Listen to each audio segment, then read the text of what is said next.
deuxième, quatrième et aujourd'hui septième. Ce sont des variations sur des accords de base que vous connaissez déjà. J'appelle ça aussi des dérivés d'accords de base parce que on part d'un accord de base que vous connaissez, on change une note, parfois même deux, voire on en rajoute une, comme vous allez voir, et on se retrouve avec un accord qui n'est plus un accord de base, évidemment, mais qui est un dérivé de l'accord de base duquel on est parti.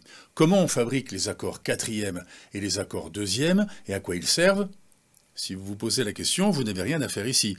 Ces vidéos suivent un fil conducteur où chaque vidéo est une évolution de la vidéo précédente. Il serait dommage que vous vous investissiez en ne profitant pas de cette chronologie qui vous garantit toujours d'avoir les connaissances nécessaires pour comprendre parfaitement chacune de ces vidéos. Il faut que vous connaissiez et que vous manipuliez parfaitement maintenant les deuxièmes et les quatrièmes à ce stade. Car on va les utiliser tout le temps, à partir de maintenant, pour fabriquer notre jeu au clavier et s'éloigner d'un jeu un peu saccadé et simpliste que sont les accords plaqués. Si c'est bon pour vous, alors c'est bon pour moi. On y va, les accords septièmes.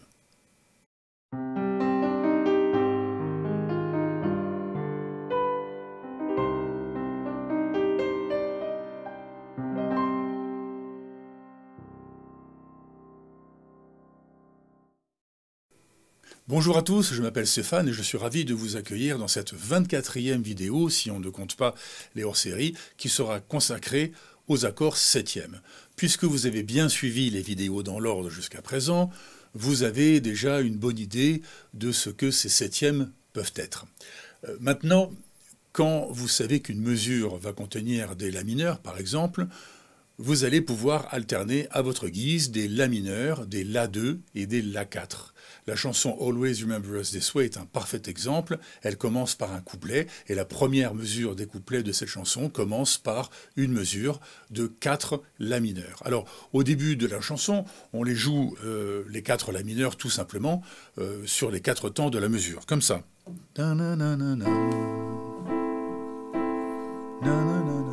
Okay.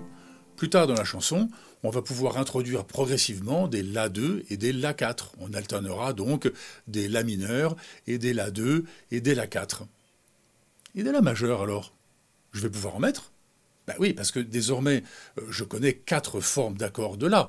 Des La majeurs, des La mineurs, des La2 et des La4. Alors pourquoi ne pas y introduire aussi des La majeurs ? Comme ça, on alternerait les 4 accords, faisant plus de variations encore dans les mesures. Ben, essayons, c'est la meilleure façon de voir ce que ça fait. Par exemple, dans cette première mesure où il y a 4 La mineurs, je vais le jouer comme ça.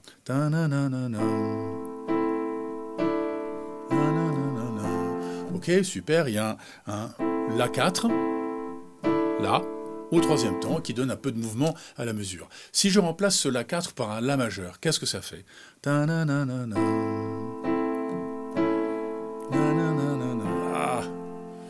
Quelle horreur! Là, ça sonne complètement faux. Pourquoi? Parce que vous vous souvenez qu'on joue cette chanson dans la gamme de La mineur. Et quand on joue dans une gamme, on doit jouer, sauf exception, que les notes de cette gamme et pas d'autres.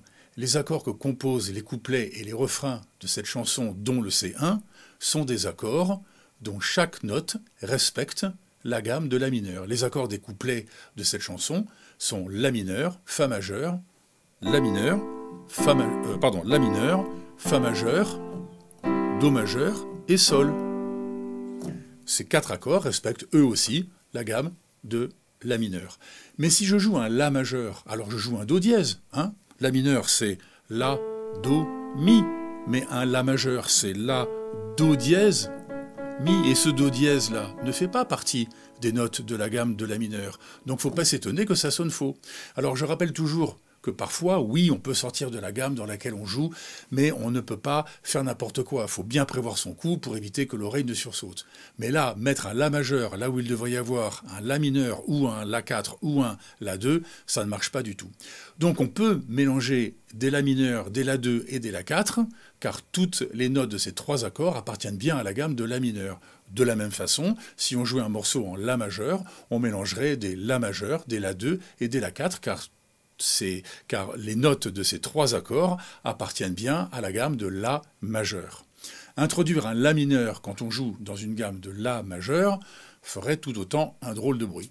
Souvenez-vous que les La4 et les La2, les La2 et les La4 peuvent être joués indifféremment quand on est en La majeur ou en La mineur, car ils n'ont pas de genre majeur ou mineur, puisqu'ils se composent des mêmes notes, qu'ils soient majeurs ou mineurs. On a vu ça en détail la dernière fois. Il faut que ce soit bien clair de votre esprit, ça. Alors moi, j'ai un truc pour me souvenir. J'ai presque honte d'en parler dans une vidéo. J'ai eu un prof de musique un peu hors norme, carrément déjanté même. J'en avais déjà parlé dans ces vidéos, son enseignement est encore très présent dans mon esprit, et c'est lui qui m'a enseigné tout au moins le début de cette approche de la musique telle que nous le faisons ici. Ce prof de musique avait compris bien plus de choses que la rigueur froide et implacable du solfège, et nous disait que les accords 2 et les accords 4 n'ont pas de sexe. Ils peuvent aller faire pipi chez les filles ou chez les garçons, puisqu'ils appartiennent aux deux gammes, à la fois majeures et mineures. Mais les garçons, sous-entendu majeurs, et les filles, sous-entendu les accords mineurs, ne peuvent pas aller faire pipi ensemble. Vous imaginez l'explosion générale de rire des gamins dans la classe qui faisait vibrer le plafond du directeur de l'établissement dont le bureau était juste en dessous. Bon. Comme si ça ne suffisait pas, il rajoutait « sauf exception, bien sûr ». Alors là, c'était un orage de rire et de tapage qui faisait parfois monter le directeur pour voir si tout allait bien. Et le prof le regardait naïvement. « Non, non, monsieur le directeur, tout va très bien ». Re-éclat de rire, bien entendu. Le directeur quittait la classe d'un air soupçonneux, se demandant « mais qu'est-ce qu'ils ont aujourd'hui ?» Bref, la mineure d'un côté, la majeure de l'autre, et les la deuxième et la quatrième, ben eux, ils font pipi où ils veulent. Sauf exception, disait-il. Et oui, en voici une d'exception. Dans le morceau « Ainsi parlait Zarathustra » de Richard Strauss, que tout le monde connaît, on en a parlé dans une des vidéos, les accords de Do majeur et Do mineur sont pourtant utilisés côte à côte. C'est une exception qui fonctionne très bien, puisque ça ne choque pas l'oreille, au contraire même, ça donne un côté un peu mystérieux au morceau.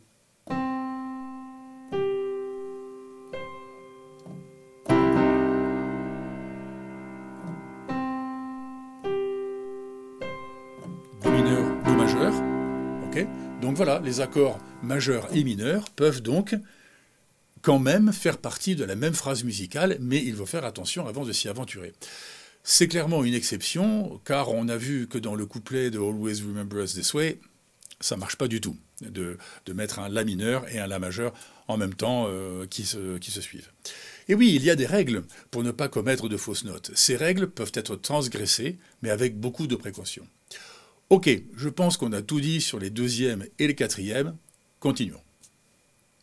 Il y a 3 variations ou dérivés d'accords qui sont très utilisés en musique contemporaine. Il y a la deuxième, la quatrième, celle-là vous les connaissez bien maintenant, et il y a aussi la septième. Vous savez bien maintenant que les accords deuxième et les accords quatrième se ressemblent beaucoup dans leur construction. Les accords septième le ressemblent un peu moins, et ce qu'on peut en faire aussi. Rien de bien compliqué, rassurez-vous, on va y consacrer cette vidéo tout entière comme on l'a fait avec la deuxième et la quatrième. Tout d'abord, qu'est-ce qu'un accord septième et comment le construit-on? Prenons notre bon vieil accord de base Do majeur, Do mi sol. Bon, j'aime pas toujours reprendre cet accord comme exemple, mais c'est celui qui est le plus visuel sur le clavier. Je pourrais tout aussi bien faire cet exemple avec un accord de Ré majeur ou de Sol bémol. Faisons simple. Partons donc de l'accord de Do majeur, on généralisera plus tard. Alors, Do majeur, Do, Mi, Sol. Do 7, Do majeur septième. On sait déjà comment faire. On va aller chercher la septième note de la gamme de Do majeur et le mettre dans notre accord. La septième note de la gamme de Do majeur, c'est 1, 2, 3, 4, 5, 6, 7. C'est un Si.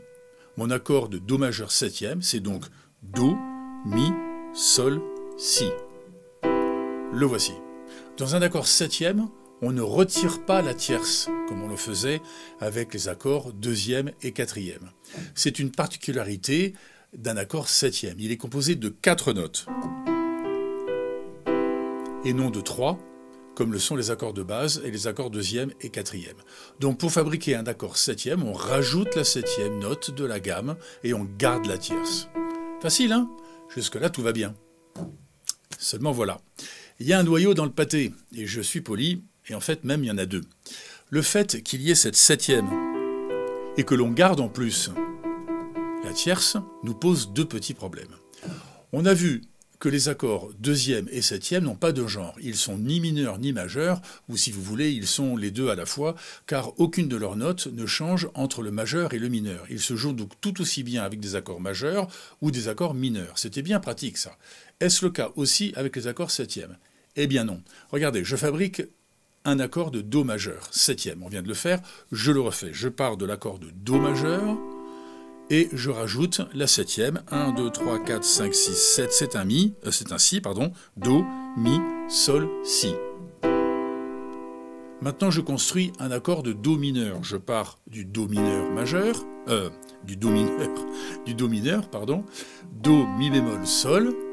Et déjà, on voit que la tierce de Mi de tout à l'heure a changé à un Mi bémol. C'est le premier noyau. Maintenant, il faut que je rajoute la septième note de la gamme de Do mineur. 1, 2, 3, 4, 5, 6, 7. C'est un Si bémol. Ah, deuxième noyau. Le Si de tout à l'heure a été remplacé par un Si bémol. Bon, je récapitule. Donc, mon accord de Do majeur septième, c'est Do, Mi, Sol, Si. Fondamental, tierce, quinte et septième. Mon accord de Do mineur septième, c'est Do, Mi bémol, Sol, Si bémol. Fondamental, tierce, quinte et septième. Pas du tout le même.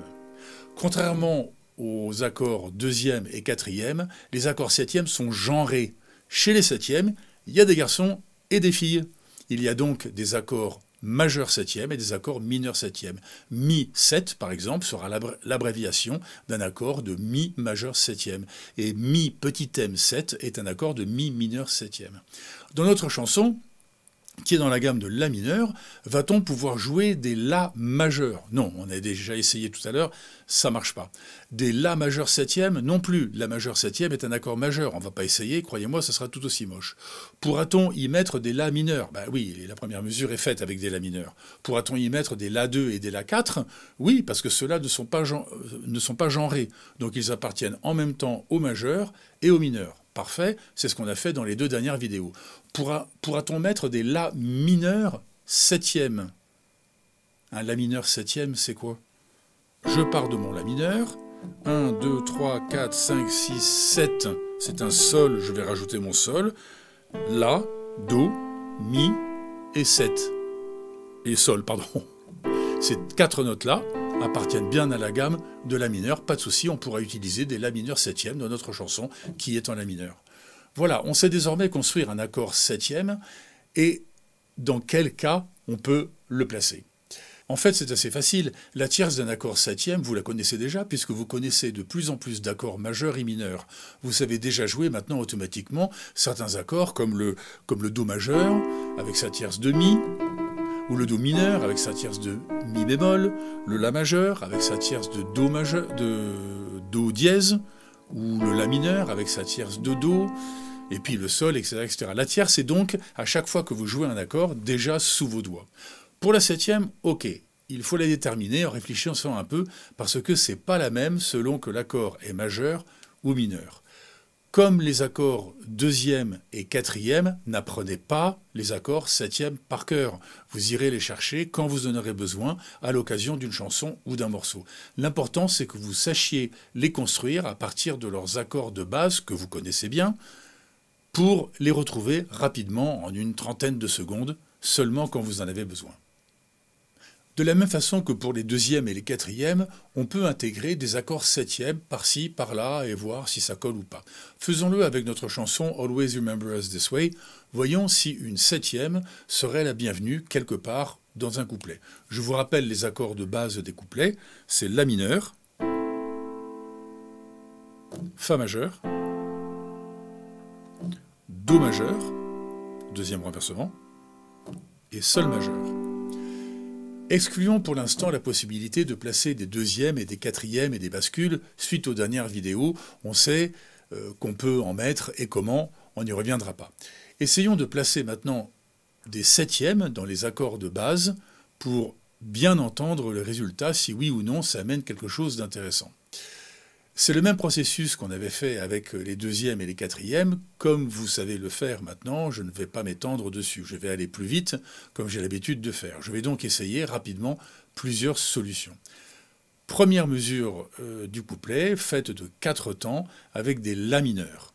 La mineur, c'est La, Do, Mi, et La mineur septième, c'est La, Do, Mi et le Sol. Alors, est-ce intéressant de placer un La mineur septième quelque part dans la première mesure de la chanson? En première position, essayons. Non,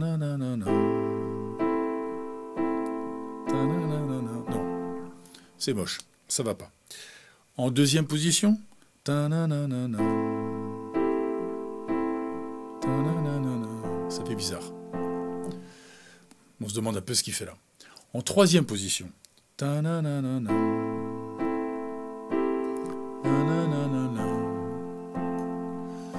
ouais, c'est mieux, mais mon oreille n'est toujours pas satisfaite. En quatrième position,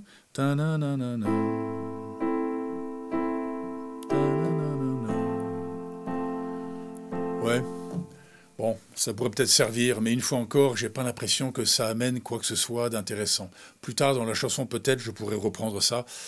Sachant que j'ai en stock d'autres formules magiques, comme les deuxièmes, les quatrièmes, les bascules, les silences, que je m'empêche d'utiliser ici pour ne travailler que sur les septièmes, je sais que j'ai déjà de quoi donner du mouvement à cette mesure plus tard dans la chanson, sans avoir nécessairement recours au septième. Ce que je cherche, c'est de mettre une septième à condition qu'elle amène quelque chose que les autres formules magiques n'amènent pas. Sinon, pas la peine de charger son jeu pour rien. Si on en fait trop, si on en fout partout tout le temps, alors les formules magiques se confondent les unes avec les autres, on n'entend plus rien et plus rien n'interpelle l'oreille. Ok, j'ai rien trouvé de vraiment cool dans cette première mesure. Je ne vais donc pas y placer de septième.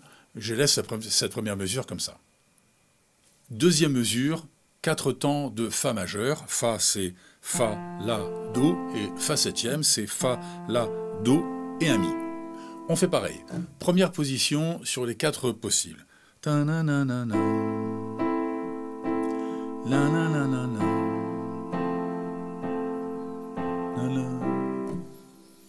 Oui, c'est intéressant comme sonorité.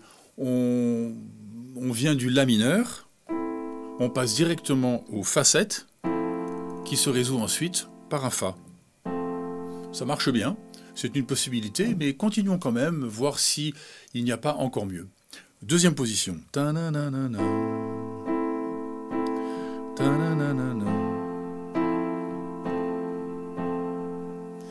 Non, là par contre, je trouve que ça marche pas. Ça n'amène rien de plus à mes oreilles.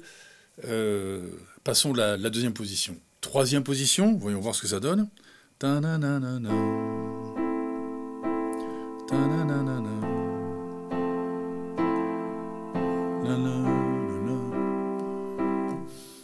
il n'y a pas grand-chose qui interpelle mon oreille non plus dans la troisième position.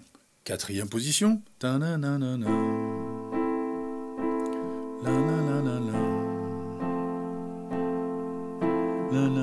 Ah. Oh, c'est pas mal du tout ça. Là, mon oreille me dit qu'elle aime ça. Je suis sûr que la vôtre aussi, elle a été interpellée par quelque chose.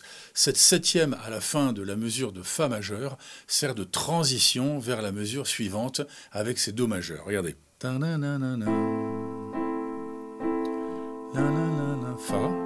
Fa, Fa, Fa 7 et Do.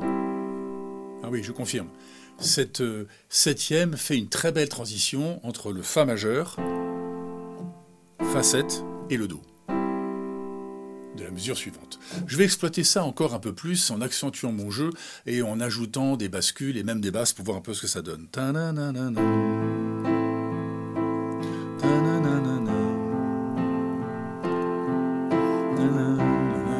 oui, là j'en suis sûr. Ce Fa 7 fait une très belle transition avec le Do majeur qui suit.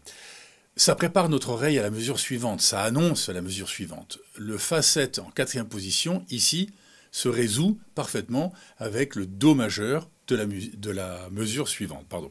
Vous noterez comme je joue les Fa majeurs, je les joue à 4 notes, Fa, La, Do, Fa, parce que je ne veux pas descendre la tonalité avec un Fa à 3 notes pour la remonter soudainement.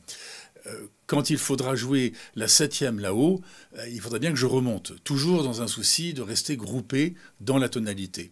Je ne suis pas obligé de le faire, mais moi je trouve ça bien, regardez. 4 notes. Fa 7 et Do. En plus, je sais que la 7e que je m'apprête à jouer, elle est juste en dessous du Fa que je joue désormais avec mon petit doigt. Du coup, ma main et mes doigts sont bien préparés à jouer ce Fa majeur 7, et il sera donc très facile à jouer. Peu de risque de faire une fausse note ou de casser le tempo parce que je cherche ma 7e au dernier moment. Je sais déjà où elle se trouve quand je joue le Fa majeur à 4 notes. Elle est juste en dessous de la 8e. La 8e, 1, 2, 3, 4, 5, 6, 7, 8, c'est la fondamentale, mais en haut. Ok ? Il suffit simplement que je baisse mon doigt d'un cran, mon petit doigt là. Je baisse d'un cran et le tour est joué. Voici mon Fa majeur 7e. Fa majeur 7e. Alors que si je joue le Fa à 3 notes, là il faut que je joue le Fa 7 juste après. Comment je fais? Je suis obligé déjà au dernier moment de trouver où se trouve la 7e. Alors bon, ok, elle est là. Et ensuite je dois changer ma position de doigt entière pour aller intégrer la 7e dans mon accord. Et tout ça en une fraction de seconde.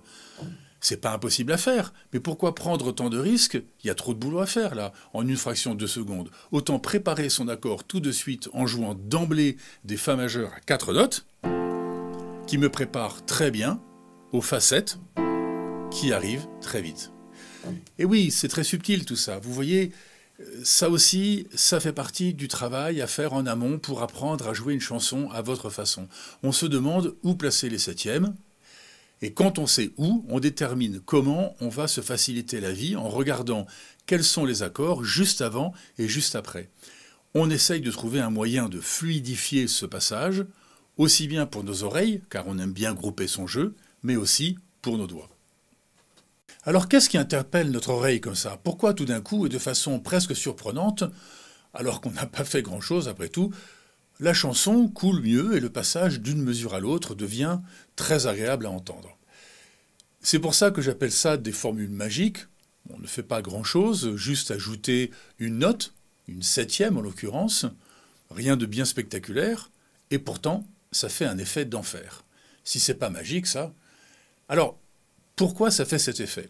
Non, rien de magique, c'est un tour de passe-passe en fait. Mais ne le dites à personne, laissez le mystère transporter ceux qui aiment la musique et qui n'ont pas la chance d'en faire comme nous. Si vous êtes encore là, à la 24e vidéo, vous méritez bien que je vous montre les tours de passe-passe que tous les pianistes font tout le temps, sans dire ce qu'ils font. Alors regardez bien, voici ce tour de passe-passe. Fa 7, c'est Fa, La, Do, Mi. Et le Do majeur qui suit, c'est Sol, Do, Mi, dans son deuxième retournement. Les accords donc Fa 7 et Do, majeur, ont le Mi en commun en note haute. Et c'est grâce au Fa 7 que le Mi est déjà audible avant même que le Do de la mesure suivante apparaisse. Quand le Do arrive, il y a déjà une de ces notes que notre oreille entend, c'est le Mi qui était joué par le Fa 7 avant. Fa 7, il y a un Mi en haut, Do majeur, il y a un Mi en haut. Ce Mi du Fa 7 offre donc une transition entre les Fa majeurs de la deuxième mesure et les Do majeurs de la troisième mesure. Pardon. Je réexplique autrement. Je joue mes 3 Fa à 4 notes. 1, 2, 3, puis un Fa 7 qui introduit le Mi, c'est donc la fin de la mesure, et je joue le Do majeur de la mesure suivante, qui évidemment garde ce Mi, puisqu'il fait partie des notes de l'accord de Do majeur aussi. Vous voyez comme le Mi est présent à la fin d'une mesure et dans la mesure suivante. Et c'est ce Mi commun aux deux accords Fa 7 et Do qui fait le lien, la transition entre les deux mesures et qui adoucit le passage de l'une à l'autre. On entend parfaitement cet effet de transition. Écoutez encore. Voilà,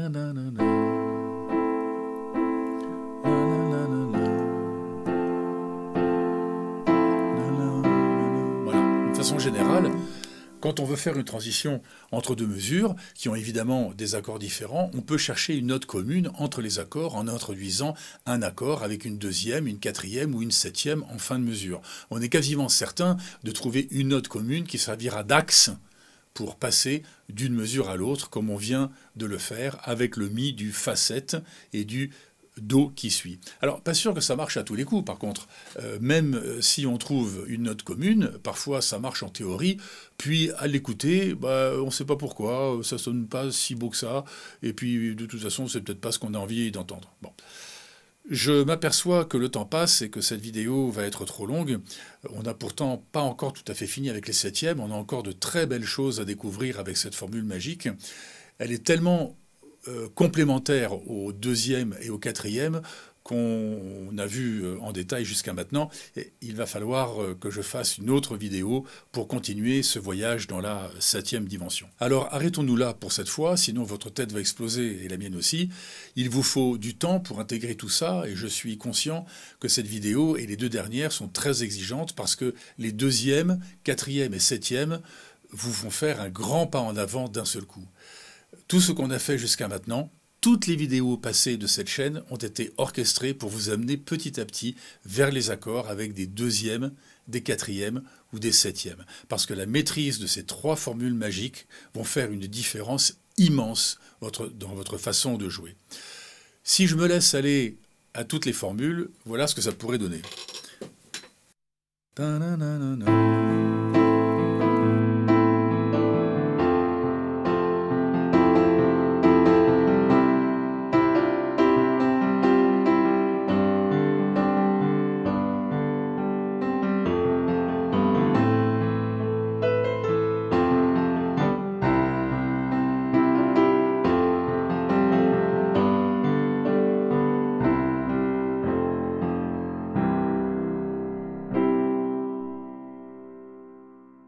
Voilà, on commence tout doux, accord plaqué, toujours de la même façon, pas de fioriture, haché, presque un peu brutal même, et puis on lâche les chiens.